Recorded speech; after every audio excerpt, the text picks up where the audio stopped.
Letting a flower. Well, one of the things that I do, you can see this, is I put a little mark where I believe the seam is going to be on the center.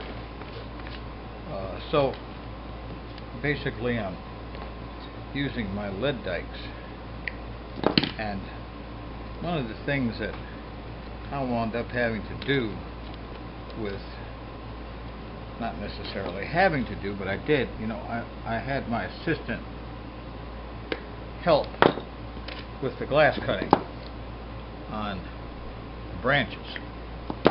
So he was coming up with maybe a 1 in 4 good cut on the branches. See where the silver line is? That's where I have to grind off. That's what's stuck out from the pattern. So I have to make sure everything kind of fits roughly before I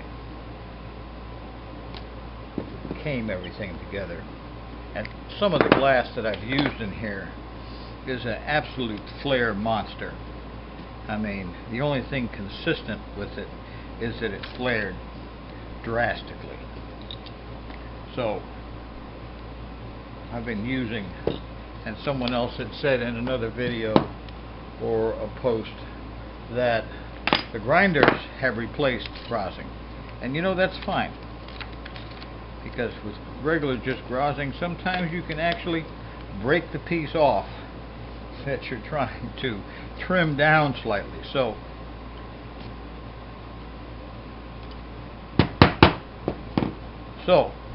now in this particular case,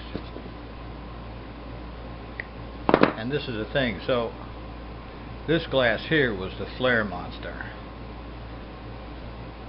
It did nothing but flare out. You see how I have to bend this around? Okay, that's for me the easiest way for me to get this going. And I'm trying to leave a little bit, and I actually, instead of trying to cut it exactly, and I know there's a lot of folks out there going, oh, you shouldn't do that. Well, this is just how I roll. May not be the way to roll, but it is the way that I roll. So I have to use what works for me, really. And this isn't a race. This isn't a race to get this put together. So if it takes me, a few days, or God forbid even a week, I'm on the 3rd floor of a hardware store, and they will get people that come in and need a piece of glass cut, or people will come in and they're asking questions and they want to know what I'm doing, and so I have to stop occasionally, answer questions in addition to what I'm doing for my work. So where'd I go? Here. Another thing I'll sometimes do is I'm making a notation right here. Okay, that's where my cane ends. That's where I want a good slice.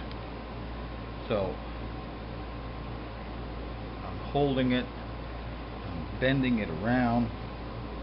It's easy for the stuff to slip sometimes, but it's lead, so it's supposed to be flexible.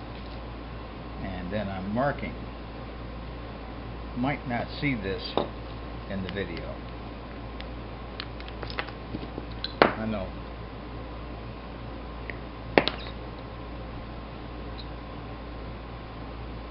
You're surprised how you can use your dikes if you take the time to see how you can use your dikes. So let's see. This piece has to fit in here before I can put the other pieces in. I may have to take that one out. That's fine. That's all part of doing the job. At least for me, it seems sometimes caning is fitting, trimming, fitting, trimming. may have to let the solder get that one. Let's see. Trim that off just a hair. My lead knife got destroyed, so I'm using one of these things, which is fine. You can use one of these.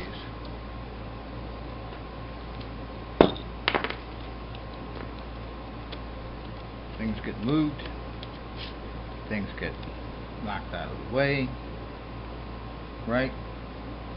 Just put something there to hold it. You know, trying to teach folks how to cane. You know, the cane isn't going to stay there because you want it to. It'll stay there because it's made to. That's why we use these nails.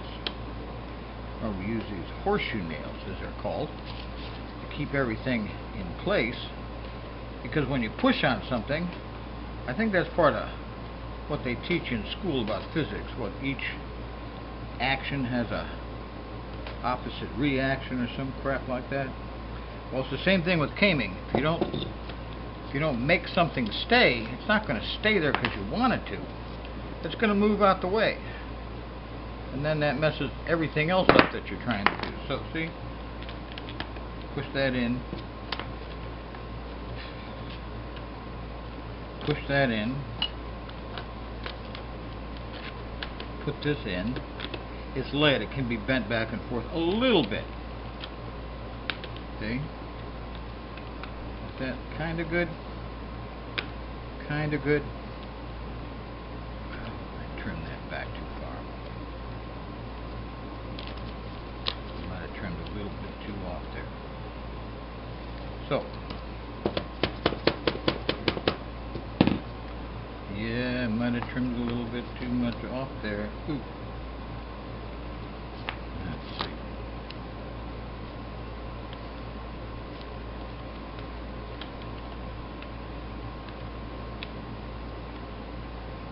Yeah, well, pretty good. And then this has to go back in. See? Come on. Come on. Come on. Come on. Come on.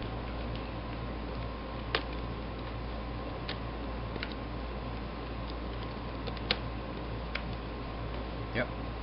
Hey. Okay. That's all part of the territory. Things don't always slip in there because you want them to.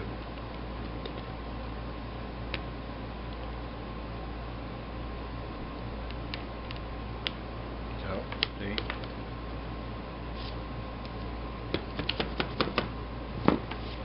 And again. Another piece. I don't want this video to run too long. And it might anyway. So,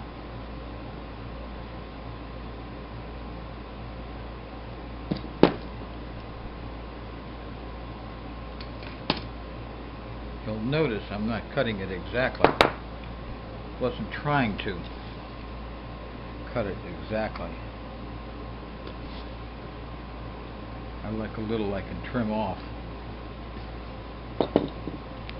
Hopefully not too much like that one. I may have to make that up with solder.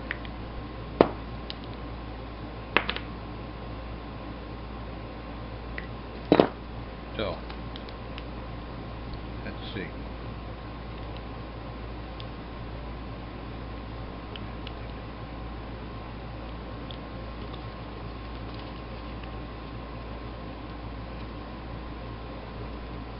Yeah.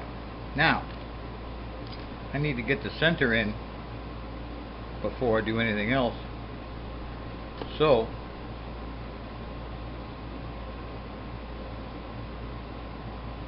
see, I'm kind of rolling it. See? Kind of rolling it. Now that's where my seam is. That's what that little mark is for. Because when you make a splice, where you have a seam, you want it where there's another seam. You don't splice something out in the middle of nowhere, because it's easier. That's all part of caming. Splice it where there's going to be another seam. Now, so the lead can help cover. These are fish lips. Fish lip grozzers. I hardly use these for grozzing, but they're great because they fit inside the channel of a cane. Okay, so there's my seam, right? And when I solder that, that's going to be covered. How about that? Okay. Now, yeah, I did cut this one off too short, so it's going to have to be, the solder's going to have to make that up.